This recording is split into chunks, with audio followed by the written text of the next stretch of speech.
Baik, saya akan menjelaskan terkait definisi patologi sosial. Nah, patologi sosial adalah sudah disebutkan secara singkat sebelumnya bahwa patologi sosial merupakan istilah lain dari dampak-dampak masalah sosial.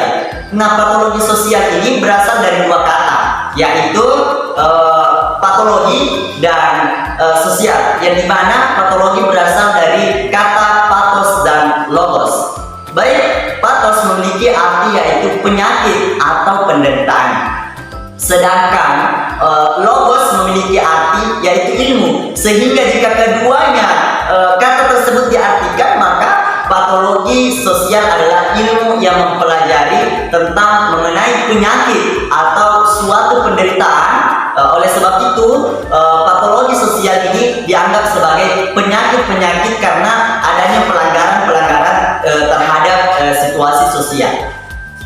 Situasi sosial yang dimaksud di sini merupakan pelanggaran terhadap norma sosial, adat istiadat, nilai sosial, dan lain sebagainya yang ada di dalam kehidupan bermasyarakat.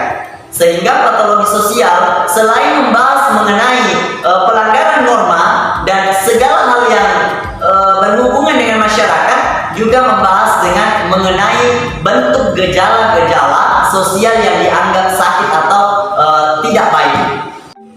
Oleh sebab itu, muncullah ilmu patologi sosial yang kemudian digunakan untuk memperbaiki, sehingga jelas bahwa kajian atau ilmu ini sangat dekat dengan berbagai jenis penyakit sosial yang dipengaruhi oleh berbagai faktor, yang mana faktor tersebut menimbulkan banyak masalah sosial dalam kehidupan bermasyarakat. Di lain hal, patologi sosial ini bisa terjadi karena rendahnya kesadaran dari pemerintah dan juga masyarakat yang terlibat langsung di dalam perilaku yang menyimpang tersebut. Untuk itu, maka perlu pemerintah untuk mengatasi masalah-masalah ini sangat penting agar dapat mengarahkan dan juga menentukan setiap perbuatan-perbuatan masyarakat, mulai dari hal baik maupun hal-hal yang buruk. Selain itu, untuk mencegah adanya permasalahan juga diperlukan adanya hubungan baik dan kerjasama dengan pemerintah dan juga lingkungan, agar setiap individu memiliki kualitas hidup dan dorongan hidup yang semakin lebih baik. Tentu saja dengan diterapkannya karakter yang baik dan juga lingkungan yang mendukung beserta orang-orang yang ada di dalamnya.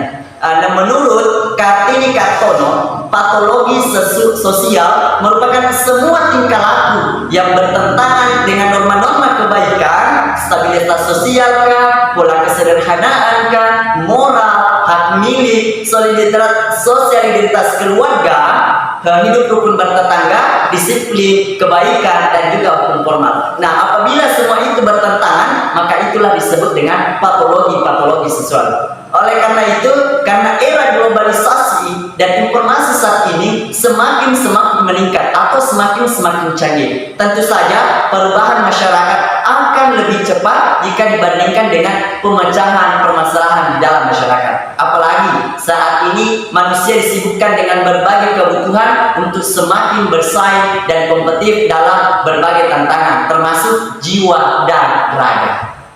Saya akan membahas tentang masalah sosial. Masalah sosial adalah suatu ketidaksesuaian antara unsur-unsur kebudayaan atau masyarakat yang membahayakan kehidupan kelompok sosial. Pengertian masalah sosial menurut para ahli, menurut Raab dan Zelnick, masalah sosial yang menantang masyarakat itu sendiri atau menciptakan hambatan atau kepuasan banyak orang. Menurut Richard dan Richard, masalah sosial adalah pola perilaku dan kondisi yang tidak diinginkan dan tidak dapat diterima oleh sebagian besar anggota masyarakat. Faktor penyebab masalah sosial. Surjono Suekanto membagi masalah sosial menjadi 4 jenis faktor. Satu, masalah sosial dari faktor ekonomis, misalnya kemiskinan dan pengangguran. Kedua, masalah sosial dari faktor biologis, misalnya penyakit menular. Ketiga, masalah sosial dari faktor psikologis, misalnya penyakit saraf, bunuh diri, dan masih banyak lagi. Keempat, masalah sosial dari faktor kebudayaan, misalnya penceraian dan kenakalan remaja. Baik, di sini saya akan menjelaskan tentang kemiskinan sebagai masalah sosial. Kemiskinan adalah keadaan di mana seseorang tidak mampu untuk memenuhi kebutuhan dasar seperti pakaian, makanan, tempat tinggal, pendidikan, dan kesehatan. Penyebab kemiskinan. Ada 5 macam penyebab kemiskinan. Yang pertama, tingkat pendidikan yang rendah. Yang kedua, produktivitas tenaga kerja yang rendah. Yang ketiga, kesempatan kerja yang kurang. Yang keempat, kualitas sumber daya alam yang rendah. Yang kelima, tingkat upah yang rendah. Penyebab rendahnya tingkat pendidikan di Indonesia yaitu di antaranya rendahnya tingkat kesadaran akan pentingnya pendidikan dan memilih untuk bekerja saja, kurangnya biaya dan biaya sekolah yang mahal sedangkan kebutuhan masih kurang, serta kurangnya pemerataan kesempatan pendidikan. Pendidikan rendah juga adalah pendidikan 6 tahun sekolah rakyat atau sekolah dasar, sedangkan pendidikan dasar adalah pendidikan 9 tahun, SD 6 tahun, SMP 3 tahun untuk menyiapkan dasar-dasar pendidikan ke jenjang menengah. Rendahnya produktivitas tenaga kerja, daya saing dan produktivitas tenaga kerja di Indonesia menjadi relatif rendah. Salah satunya penyebab utamanya adalah tingkat pendidikan tenaga kerja yang masih rendah. Ini membuat tenaga kerja Indonesia masih berpenghasilan rendah dan tak mampu bersaing dengan negara tetangga.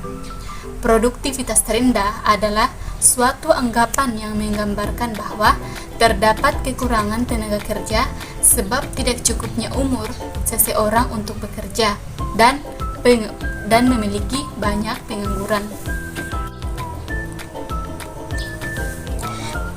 Penyebab terjadinya keterbatasan kesempatan kerja yang rendah. Kesempatan kerja ini bersifat terbatas karena pertumbuhan penduduk atau angkatan kerja yang lebih cepat daripada pertumbuhan kesempatan kerjanya, yang berdampak pada sedikitnya kesempatan kerja dan meningkatkan potensi terjadinya pengangguran. Penyebab terjadinya kesempatan kerja yang rendah karena pertumbuhan penduduk lebih cepat daripada kesempatan kerja yang ada. Untuk meningkatkan kesempatan kerja, strategi peningkatan kesempatan kerja yang telah diimplementasikan adalah melalui berbagai kegiatan seperti pelatihan keterampilan bagi pencari kerja, pemagangan pencari kerja, penempatan pencari kerja, penyuluhan kewirausahaan, penyediaan fasilitas informasi ketenagakerjaan, dan menyediakan lapangan kerja yang luas. Rendahnya kualitas sumber daya manusia dapat menghambat proses pembangunan dan upaya mengurangi jumlahnya penduduk miskin. Kualitas sumber daya manusia dapat dilihat dari indeks kualitas hidup, indeks pembangunan manusia. Rendahnya indeks pembangunan manusia akan berakibat pada rendahnya produktivitas kerja penduduk. Nah, penyebab rendahnya kualitas sumber daya manusia merupakan masalah mendasar yang dapat menghambat pembangunan perkembangan ekonomi nasional. Rendahnya kualitas sumber daya manusia juga akan menjadikan batu sandungan dalam era globalisasi karena era globalisasi merupakan era persaingan mutu. Penyebab rendahnya tingkat upah di Indonesia. Rendahnya upah tenaga kerja di Indonesia lantaran produktivitas dunia usaha yang lemah. produktivitas dan daya saing dunia usaha di Indonesia sangat rendah sehingga tidak mampu membayar upah yang tinggi. Yang menentukan tingkat upah terdapat 4 faktor, yaitu menentukan tingkat upah meliputi tingkat harga. Apabila tingkat harga barang naik, pekerja juga akan menuntut tingkat upah yang dinaikkan.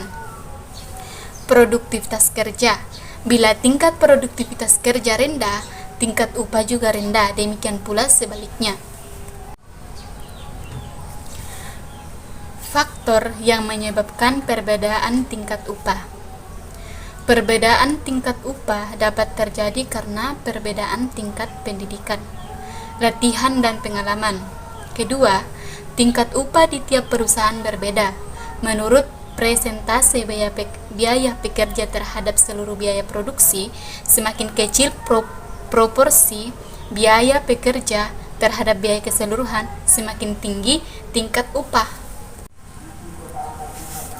Kriminalitas adalah segala sesuatu yang melanggar hukum atau sebuah tindakan kejahatan. Pelaku kriminalitas disebut seorang kriminal. Biasanya yang dianggap kriminal adalah seorang pencuri, pembunuh, atau perampok. Faktor penyebab tindakan kriminal diantaranya yaitu pertentangan dan persaingan kebudayaan, perbedaan ideologi, politik, kepadatan dan komposisi penduduk, perbedaan distribusi kebudayaan, perbedaan kekayaan, dan pendapatan mentalitas yang labil. Tingginya angka kriminalitas dipengaruhi oleh beberapa faktor, seperti pendidikan, hukum yang kurang tegas, tingginya tingkat pengangguran, dan upah yang tidak memadai. Sejarah pada akhirnya keadaan ini semakin menambah banyaknya masalah kemasyarakatan sosial. Problem masalah tersebut umumnya berkaitan dengan kebutuhan sandang, pangan, dan papan. Kesulitan beradaptasi dengan perubahan ini menyebabkan kebingungan dan kecemasan dan dapat memicu konflik fisik yang bersifat internal maupun eksternal. Hal tersebut membuat manusia melakukan pola tingkah laku yang menyimpan dari pola yang umum, melakukan apapun demi kepentingannya sendiri, bahkan cenderung dapat merugikan orang lain. Dari hal tersebut muncullah ilmu yang mempelajari tentang masalah sosial tersebut dengan istilah patologi sosial. Selanjutnya yaitu latar belakang patologi sosial. Manusia sebagai makhluk yang cenderung selalu ingin memenuhi kebutuhan hidupnya telah menghasilkan teknologi yang berkembang sangat pesat sehingga melahirkan masyarakat modern yang serba kompleks sebagai produk dari kemajuan teknologi, mekanisasi, dan urbanisasi.